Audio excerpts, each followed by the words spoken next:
What is up, guys? Casey here with the Coyote Works channel. Well, I am off the pavement and headed out on another overland adventure in the Jeep, and I'm pretty excited about this trip. This is the maiden voyage of a couple of pretty cool upgrades to the Coyote Works Jeep 2.0. I've got the new 2.5-inch dual sport lift kit from AEV installed.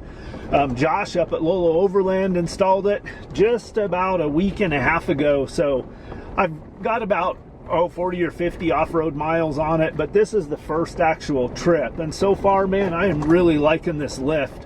This road that I'm on has been pretty washboardy, and these washboardies out in this country can be pretty darn serious, and man, this AEV 2.5-inch dual sport lift is just soaking up the washboards.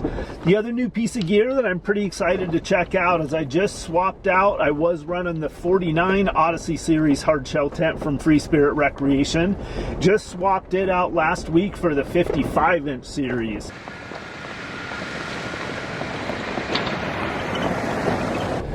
So what else do we have going on this trip? Well, with a little luck, we are going to get back down into an area that we were in on a trip earlier in the spring that I actually wasn't able to complete, where I was searching for an old timber mill site down on a remote stretch of a creek drainage up here.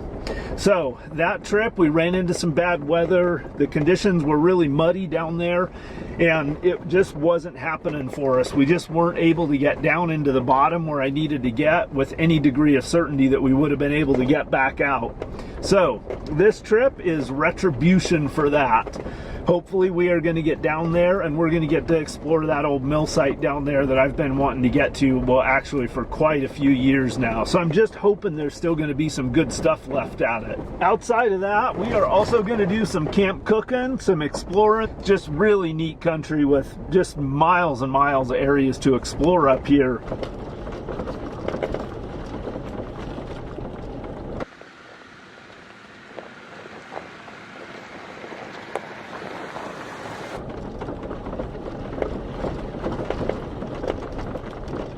Alright, so I'm within a mile or two of that old mill site, probably, and I'm to the point now where I'm past any existing currently maintained roads, and I'm just picking my way along these old tracks. Now, the place that I'm looking for is down in the bottom of a canyon, and it's going to be a pretty good climb down in there and back up out of it. So what I want to do is I want to see if I can drive as close to the edge or as close to the point where I have to drop down into the canyon as possible. I can see some traces of some old roads and some satellite imagery, so it'll just take some experimenting in here to see how close we can get to it. So we're going to spend some time doing that, and eventually I'll get to a point where if I can't get any closer than a certain point, we'll just park the Jeep, throw on some gear, and start hiking.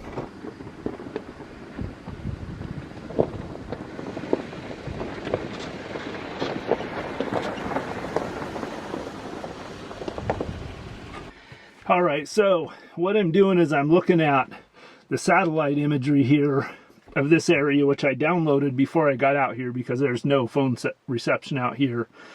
So basically what I can see in the satellite imagery, because this country's so dry, there's no actual roads marked out on the map. But what I can see is I can see the scars from where old roads used to be.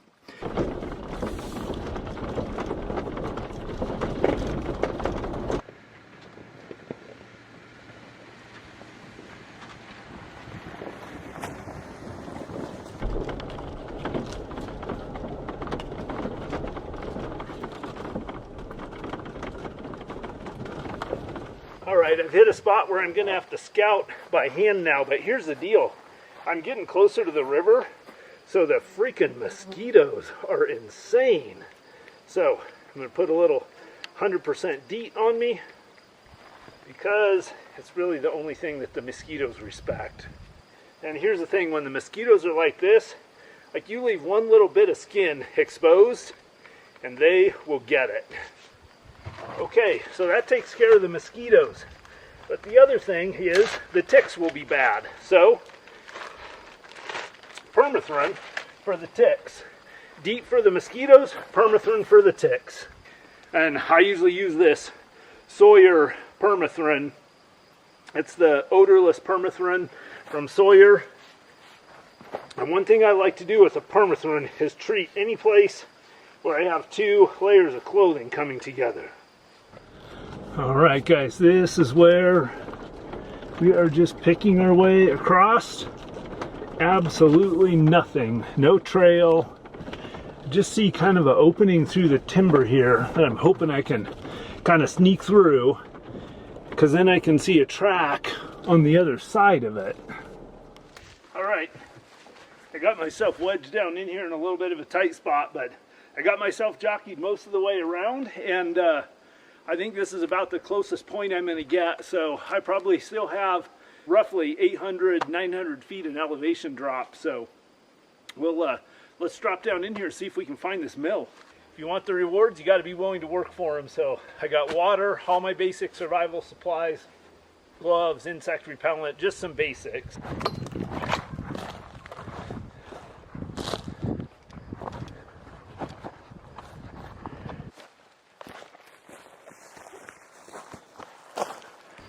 Getting close enough down there I can hear the river.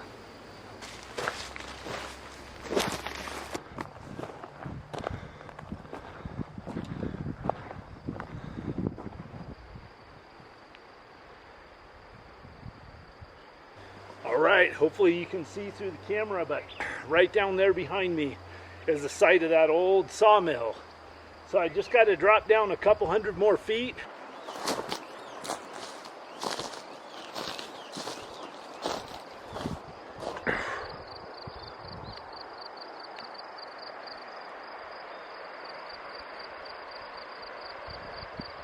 Right down there is the site of this old sawmill. I'm on the last little stretch, and this is one of the roads right here that would have accessed the mill, that would have brought logs down from up in these draws down to the mill. So I'm excited to see what's down here. Okay, so I'm sure the camera's not going to pick this up, but right there is the first building.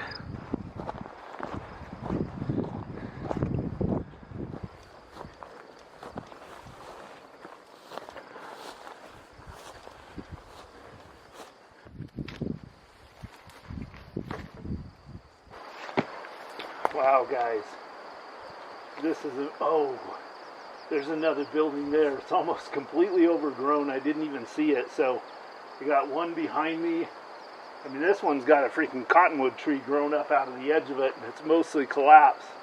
There's another building there, and then a third one over behind it. So we'll see if we can work our way around there and figure out what those were. But this is just incredible that these are still partially standing in here. This was actually even more than I could have hoped for.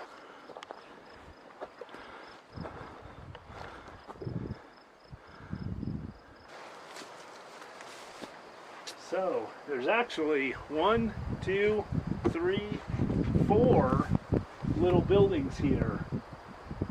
And now that I'm looking at them, at first I was thinking they were maybe little office buildings or something, admin buildings. But now I'm thinking maybe these were actually little bunkhouses. But this one's got a bunch of shelving in it. So I don't think this one would have been a bunkhouse. I've got actually a schematic of this site that someone drew, but this is pretty incredible here. I can't believe how much of this is still intact after all this time. Yeah, there's cans in here. This would be a really good one to come back in the fall when everything's dead and it's starting to get cold, and you'd be able to see a lot more that's on the ground and really search this thing out.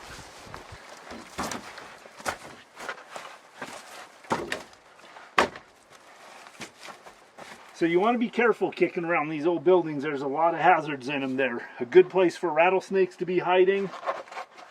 Nails, rusty nails sticking out, glass. A lot of times there's cellars in them that you can't necessarily see, that you don't want to fall through. The old set of hinges here on this door. Actually, now that I look at it, these buildings were connected. Yeah, I'm thinking this must have been cooking and admin in these couple of buildings hooked together. I bet that next one, that bigger one there, which is mostly collapsed, but I bet that one was the bunkhouse. I initially was thinking this was a porch off of this, but it's actually just this wall on this side that collapsed down as one complete piece.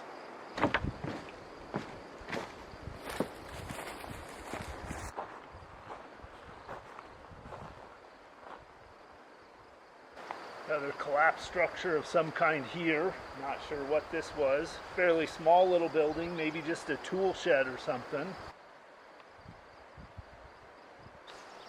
It's like a restroom back up there. I bet we're on the edge of the mill pond here, and here's going to be the big building where the saws were. So right here, off to my left, is the mill pond that they created.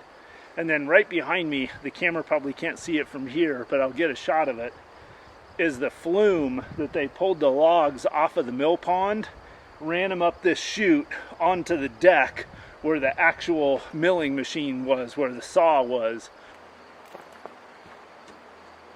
Yeah, this is pretty cool. It's a shame it's so overgrown around here, but this was the actual mill itself, and right about where the camera's sitting is where that chute or that flume came up. And there's a huge deck here that went out. Oh, it looks like it probably went out maybe close to 50 yards-ish, 35, 50 yards. And that's where they ran the lumber across to mill it. And I can see through the trees over there another building. So we're gonna have to go check that out and see what that is. Oh yeah, I bet there's some treasures to be found in here. Huh. Pretty cool old premium motor oil can.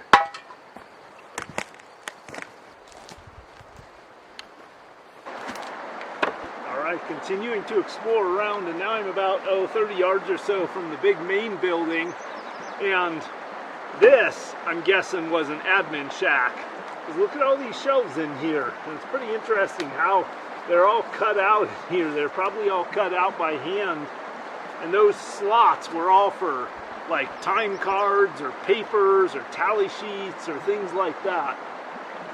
Alright, so anyway, I've killed about 2 hours down here now, and it's not the ideal time of year to be searching this out because it's a springtime and the undergrowth is the thickest, so it's actually really challenging to move around in here in a lot of it. And also it's about 5 o'clock and it's going to take me a while to hike back up out of here, but I want to get back up to the Jeep and get to the campsite because I want to get some dinner going. I'm hungry and I'm looking forward to the dinner that I'm going to cook tonight.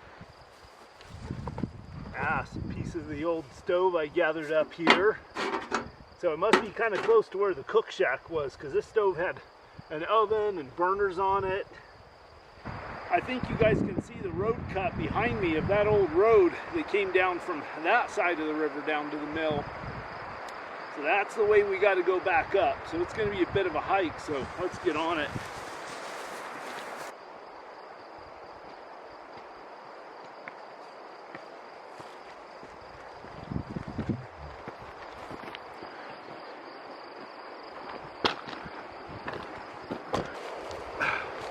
This is that spot where you can see they reinforced this road bed with the big old tree trunks, and they're sawed at the end so you can tell they were laid in here purposefully. But slowly but surely this has been sloughing off and eroding over the years, but this, about a 25-foot section here still has them intact, which is pretty cool to see.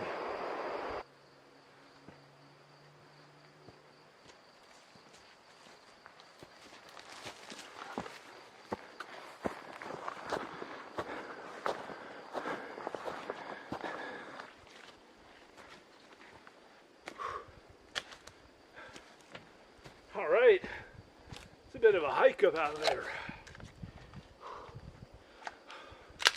So I'm going to get my rig off, my gear settled back in, get a drink of water, and then we're off to camp. All right, because I had a question last time, I'm clearing the chamber on this pistol because I'm going to now take it off. I'll put my concealed carry rig back on for being in the rig, and then just when I'm around camp.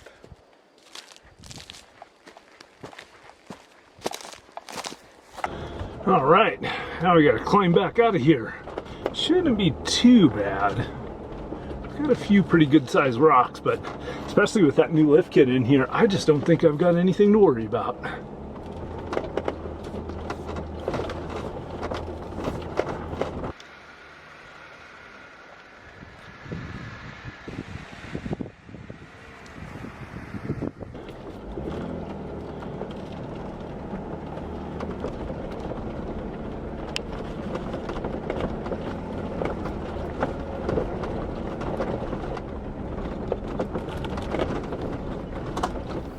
Alright, well, this is going to be home for the night, and I'm actually pretty stoked about this spot. Got a nice breeze coming in this way, so I'll set the fire pit up back there behind the Jeep. That'll keep the smoke going away from my tent and away from the Jeep. I'm up here on the point of this ridge line. The mosquitoes are freaking god-awful, but up on the point of this ridge, I should have enough of a breeze to keep them at bay a little bit.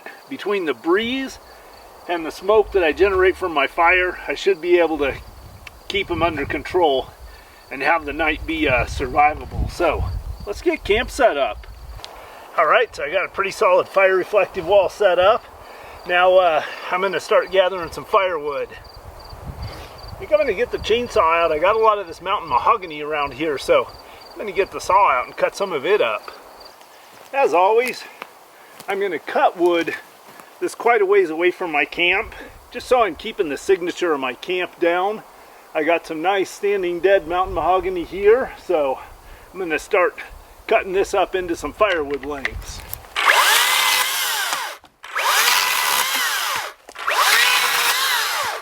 Alright, well, I got a nice supply of wood in, and I went ahead and started my fire too, just because I want a nice bed of coals for cooking on. Now, one reason I usually always gather my firewood and set up my fire pit first is because those are some of the more difficult camp setup tasks to do in the dark.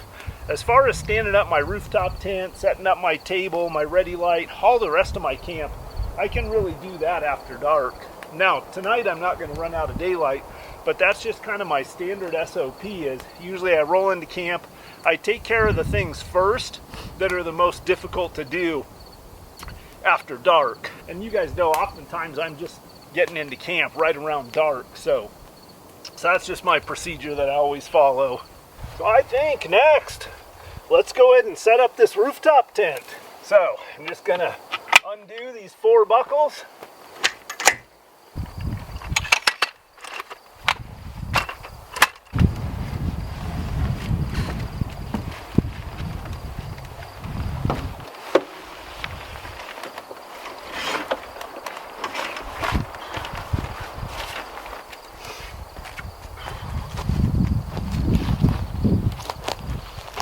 Yeah, that's one of the things I just love about this Odyssey Series 10 is how easy it is to set up.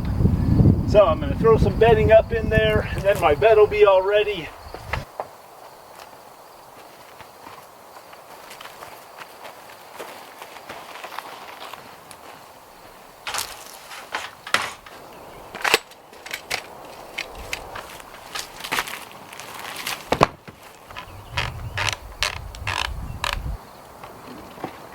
There's a little hack.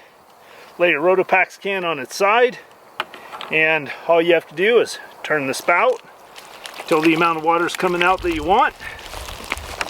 Turn it back up, put the cap on it, and you got a little faucet.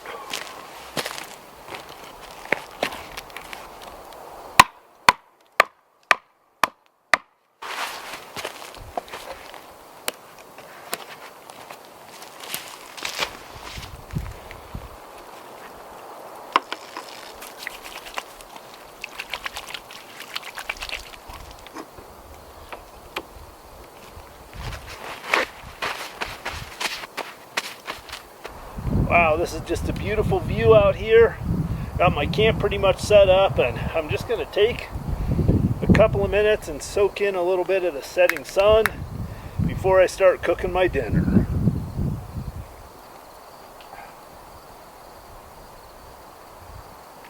Alright, so what are we working with tonight? Well, I've got a couple of rounds of onion, I've got some Annie's organic real mayonnaise, and I've got some sriracha ketchup, and I've got some kind of dinner rolls but they're really nice and chewy ones. I get them from this grocery store in town, and they're really delicious. And then I have a couple of Wagyu beef patties, and what I'm going to do is I'm going to cook up the beef patties with the onions inside the pie irons. It's getting chilly out here. I had to throw a jacket on. All right, let us get out our pie irons. For those of you that haven't seen these before, these are the Rome cast iron pie irons. All right, so we got our pie irons ready.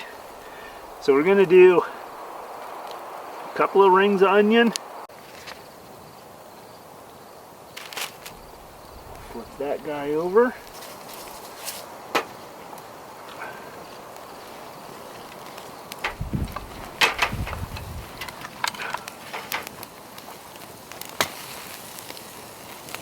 All right, so I got my 2 burgers and the pie irons down here on the fire. I'm not putting them on too hot a heat.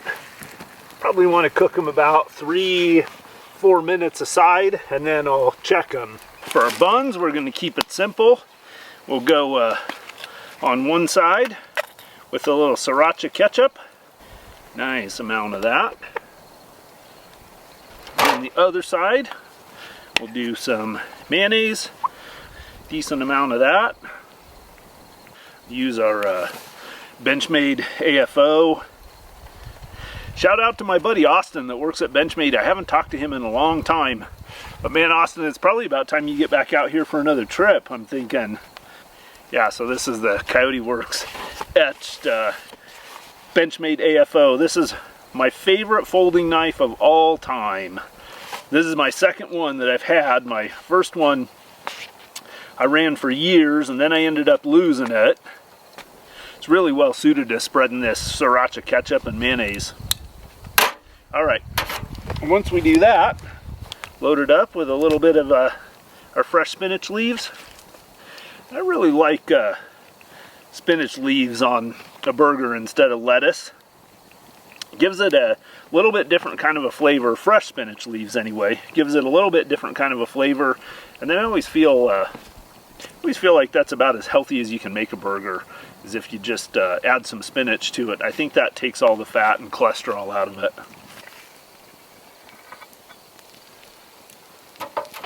I think that is going to be delicious.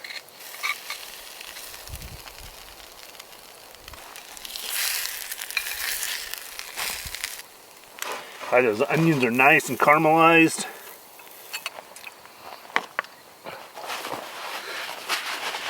All right, guys, I've been waiting for a long time for this. So my beverage of choice is I've got a lemon grapefruit juice aloe drink, which I really enjoy. These they're not too sweet, nice chunks of fruit in them. I've got a fruit platter, and I've got 2 burgers that I just think are about to be amazing. Wow, guys, that is something else. You know, sometimes I never really know if the food is actually that good out here, or if it's just because I was so active during the day and have been working and not really eating anything very substantial during the day. But this is absolutely amazing. The twilight, I can just see the last little bit of the sunset out there.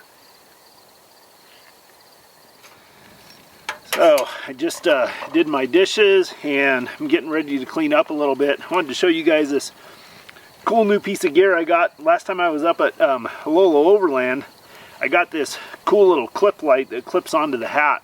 I'm a big fan of lights that clip onto hats, but a lot of times they're really big and heavy, and this one's nice and light. It's USB rechargeable, has a couple of different settings on it, and then the brightness is adjustable on them too. Really handy, nice and light, cool little light. They actually come in this nice little bag and everything. Come with a charging cable, and I like it because it's the size that I can just stick it in my pocket or my chest pack. It doesn't take up any room, it's not bulky, and I've got a hands-free light that can go on my hat.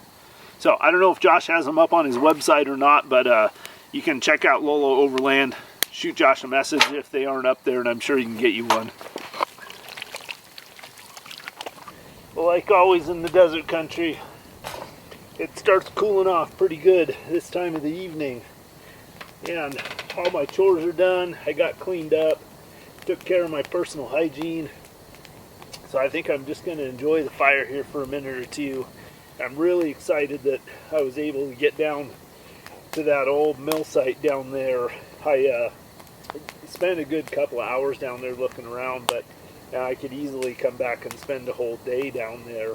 I'd like to be able to cross the river and check out the other building remains that are on the other side of the river, but the river was just too high. And yeah, so anyway, I'm just going to kick back by the fire here for a few more minutes, and then I'll end up crawling up in the rooftop tent. Alright guys, well this is freaking sweet, man. It's so awesome to have this much room again. I feel like I'm in this penthouse suite after doing my last couple of trips in that 49 Odyssey. So this is perfect. This is the absolute perfect size that I like. This is just extra breathing room, extra room for my gear and stuff. This just makes it real comfortable up in here. It was just a little bit tighter than I'd like in that 49 series. As always, I'm sleeping in a Wiggy sleeping bag. They're really about the only kind of sleeping bags I use anymore. I've got, I think, 3 of them right now. I'm comfortable, and I think I'm ready to nod off and have a little nap. So that's all for this day. Coyote Works out. I'll see you guys in the morning for coffee. Well, good morning, guys. I am going to get a fire going so that I can have a little warmth to enjoy my morning coffee by. All right, I got a roaring little campfire going here, and I'm getting my first coffee in me. I think this morning I'm actually just going to relax around camp, cook a nice breakfast, take my time packing some things up. And then we got a couple of places I want to try a new stretch of trail today. I've got a couple of places that I want to check out on the way out of here.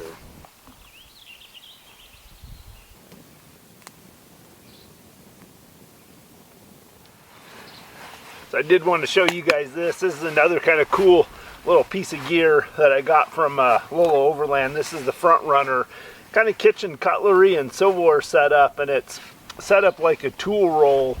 So it rolls up nice and flat, fits inside my food box really well. But it basically has every utensil that I could possibly want for cooking there. So pretty neat little piece of kit, and I don't get it out all the time, but it is nice when I want to do a little bit more elaborate cooking or something.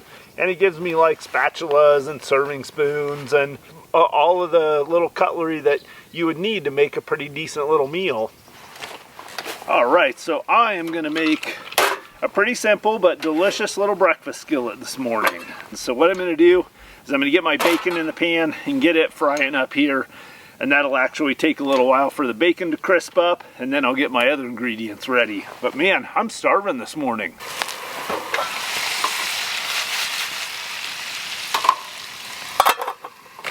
Oh yeah, we got the bacon frying up nicely. So this is no secret, you guys have seen me make this before. I like to keep it really simple. So I basically buy these frozen diced hash browns. I really like these Idaho grown crispy. They're actually little cubes of potatoes. I like those. I'll do about 3 eggs, some bacon, a little bit of spices, mainly just some salt and pepper. And then again, I'll use a little bit of the sriracha ketchup on the top of it when it's all done, just to give it a little bit of flavor. So nothing fancy, but it just makes a good solid meal to start the day with.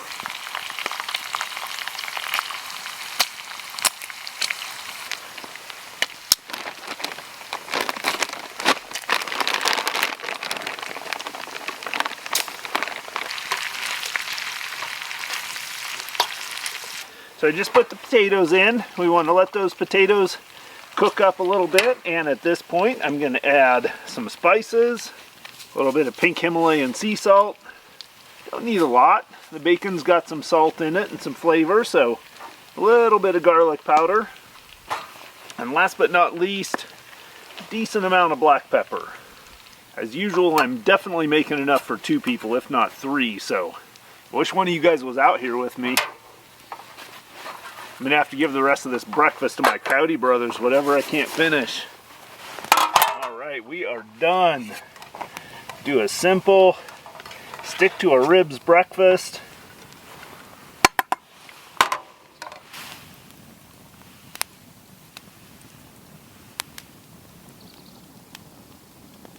Oh, all right guys, this is living.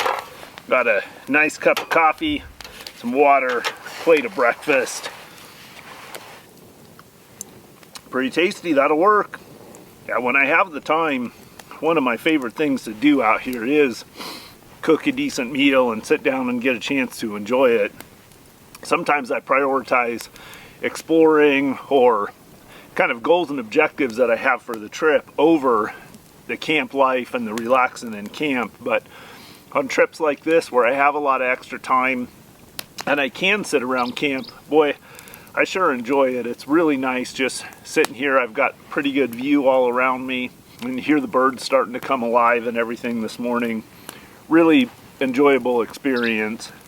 That sriracha ketchup really adds a nice little touch to this.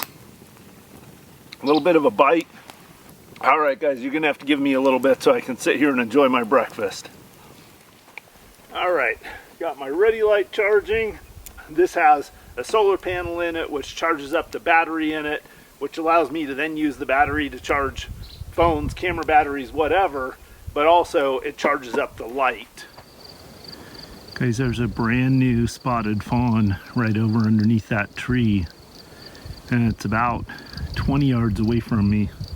And I don't want to go close to it because if I get too much human scent on it or by it, the mom might abandon it. But it's just brand new. I was just walking along and something jumped up. At first I thought it was a rabbit, and it was that tiny little fawn. Well, I had a nice little walk, and I'm just going to kick back in the shade here for a few and relax before I throw the rest of my camp in the Jeep and move on down the road. But one interesting thing when I was off on the walk was I started clearing some rocks out of the way of the trail that I came in here to this campsite. At one point I lifted up a rock and something scurried over my glove, and I realized it was a scorpion. Then I started paying attention, and there were scorpions underneath almost every rock that I lifted up out there. So that's kind of interesting. I don't know if it's just this particular spot right here, but I've never seen so many of them. I mean, it was literally, there's one under almost every rock I picked up. All right, I believe that's it. We are packed up and ready to hit the trail. I'm going to do one more walk around camp. I always do a last walk around, make sure there's nothing there that I missed, and then we'll get on the trail and see what kind of other adventure we can find today.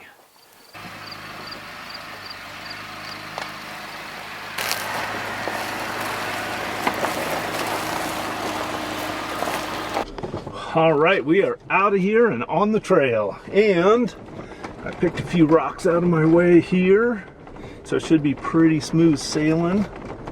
Oh, I hated to leave that camp spot. It was just really nice and relaxing hanging out in there, but I've got some country that I want to see, and it's about 11 o'clock right now, so we've got a lot of daylight left. One of the things that I really love about that area of the forest that I was camped in is that it's a vast area with virtually no maintained roads. In fact, most all of the roads in it are just faint traces of roads that haven't seen much traffic or any kind of maintenance at all for well over 20 years. So my first objective after leaving camp was just to drive some more of those old road traces and explore some more of that area. Of course, I'm always looking for traces of old history and future possible campsites, but more than anything, I really just enjoy driving those old tracks and seeing where they go. And then it's inevitable when I'm doing that kind of exploring on those caliber of roads that I'm going to come to a place where the roads just simply come to an end. And then it's time to get out and walk. Well, I came to a place in the road where there was a bunch of trees and stuff across it, so rather than go through all the effort to clear it without knowing what was ahead, I decided to hike down here and scout it out. And I just got to the point where there's a spring in here and it's seeping down. This is a really cool little draw in here. This would be a pretty neat camping place a little bit later in the summer when everything else is pretty dry. Yeah, so a lot of times when I'm exploring trails like this that haven't had anybody on them in a long time, I try to leave as little footprint as possible. And I do that for, You know, the primary reason is just because I want to have overall as minimal of an impact on the environment that I'm exploring as possible.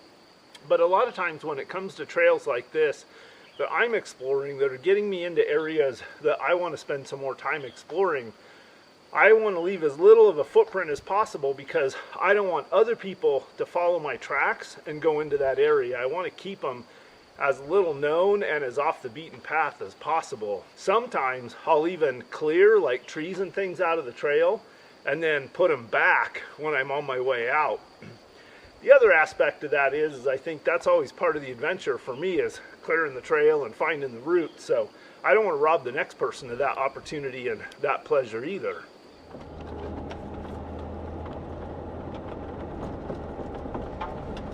I spent the next couple of hours exploring that really remote section of the forest, but eventually I started working my way out the other side because I had one more stop that I wanted to make before I ran out of daylight.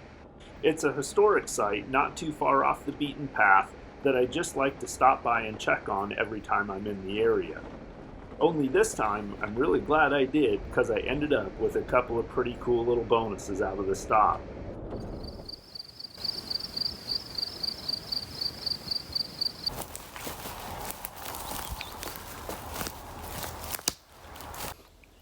All right, well, I'm just actually not very far off of a paved road here, but I stopped. There's a bunch of mine ruins in here, and a lot of people don't realize how many of them there are so close to the road. So I wanted to kind of see what kind of condition things were in here, and lo and behold, I found another building that I've never found before. So after stumbling across that building that I'd never seen before at the site, I was inspired to do some more walking around. And lo and behold, a short time later, I stumbled across the new dump site. After locating the old can dump, I decided to take a hike up over a ridgeline from the old mine site.